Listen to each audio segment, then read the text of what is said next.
104.5 The Team, Levac and Wolf. We're joined by Albany Great Danes lacrosse program head coach, our dude, Scotty Marr. Scotty, I'm shocked you're not out golfing in honor of the Masters right now. Yeah, if the weather was like it was last week, maybe I would have been. Last year, of course, you had the Thompson brothers. I, for one, gave you a bunch of trouble joking around before the season started. How do you continue to play lacrosse without those guys? And all you've done is go 7-2. You know, it's just good, solid team effort. I think one of the things those guys helped us do is build a real solid foundation, for our program and how we play and the type of kid that we've attracted. As they were going through the ranks and kids were watching us play, I think we've attracted some really, high quality athletes and kids who understand the game and want to play the game fast like we have. And so it's been a lot of fun that way. Just again watching this team kind of grow into their own identity. Without Lyle, and themselves knowing that pressure that they had on them, and to see him come out right now and after 9 games to be 7-2 is, it's a good feeling for us. And moving forward, hopefully we can continue to grow and get better here as we inch towards the American East playoffs.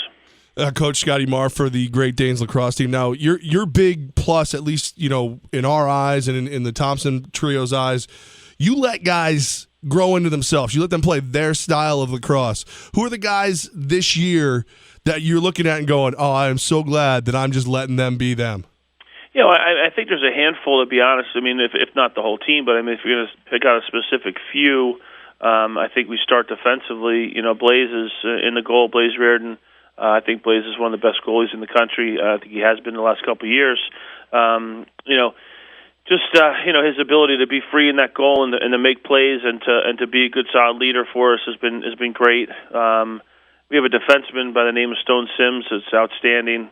Stone's only a sophomore, and he's been taking out every team that we've played. He's played their best player. You go all the way back to his freshman year last year at Notre Dame. He plays Matt Cavanaugh, who's one of the was a top 5 Tewaaraton guy last year as well. So Stone's able to get out there and play his kind of game as well, and then. You look in the midfield, got 2 guys, Adam Losica and Kyle McClancy, 2 of our top guys, are just great in between the lines, play, real good defense, and then get the ball from defense to offense, and then contribute on the offensive end. And then I think all 3 of our attackmen, I know Connor and Connor Fields and Seth Oakes are garnering a lot of the attention and attack-wise, but Justin Ray, our 3rd guy, has done a really nice job as a sophomore also. And look at Connor, only a sophomore.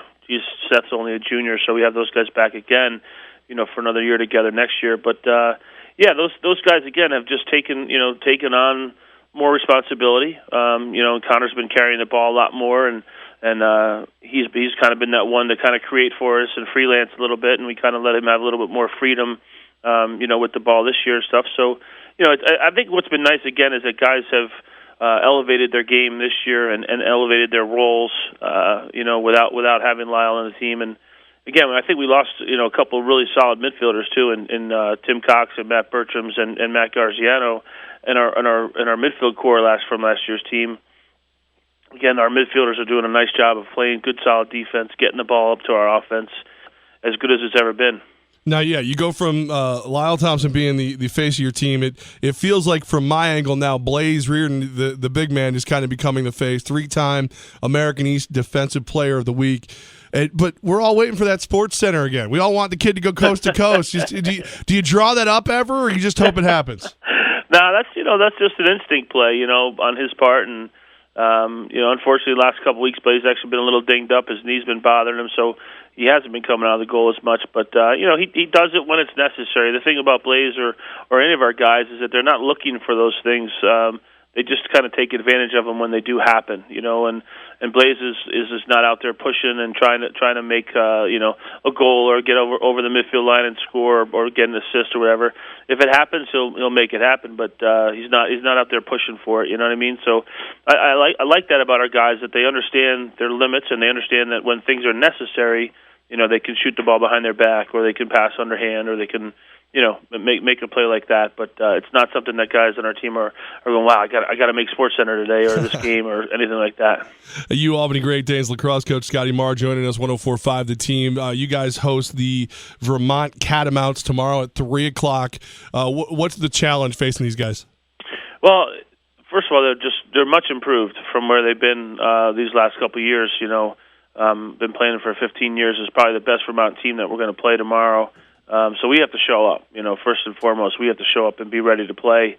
But they've got a couple guys on the offensive end, particularly this kid Ian McKay. He's a Canadian kid, left-handed finisher, just an outstanding player.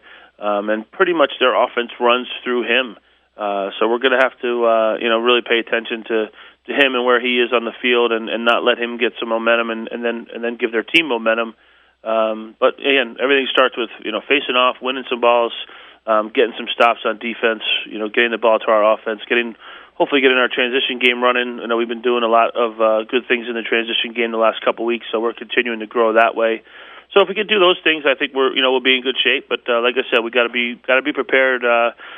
Tomorrow morning when we wake up and be ready for a game.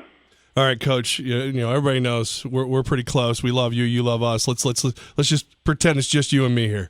How great would it be to get to the tournament without a single Thompson on the back of a jersey? Yeah, it would be satisfying, for sure. And I think for the kids.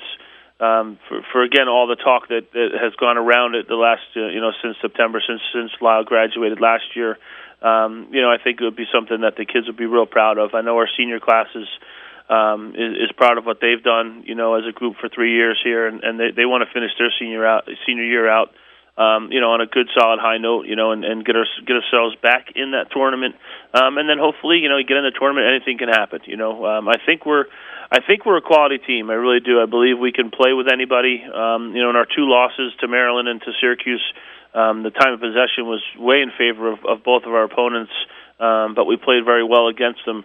So, it's a matter for us when we do get in the tournament is having enough possessions to compete with those guys. All right, we're joking. Coach Scotty Marr of the U Albany Great Danes lacrosse coach. I mean, one of the things we love about you is how much you love your guys. 3:00 tomorrow. I just looked at the forecast. Sky's a little cloudy. No, nothing coming down though. So a great time to go out and support the Great Danes. It's an awesome show when you get to go watch these guys play. And I was just talking to our buddy Zach Bai, who's the voice of your hoops teams, and he doesn't think the Catamounts stand much of a chance. Well, that's him. He's on the outside, so he can have that opinion. Again, for us, every time we step on the field, like I said, we look at things. It's cliche, but it is one game at a time. And tomorrow we're just focused on, coming out and really executing our game plan and executing what we do well. And if we do things well, I think we'll be in good shape. All right, Coach. Well, I think I might run out and check it out because, like I said, it's going to be like mid-40s. The sky is not going to open up. It should be a good day for some lacrosse. There you go. Let me know. I'll leave you some tickets. Done. All right, Coach Scotty Marr, best of luck tomorrow, 3:00 against the Vermont Catamounts. Thanks, kid. Appreciate it.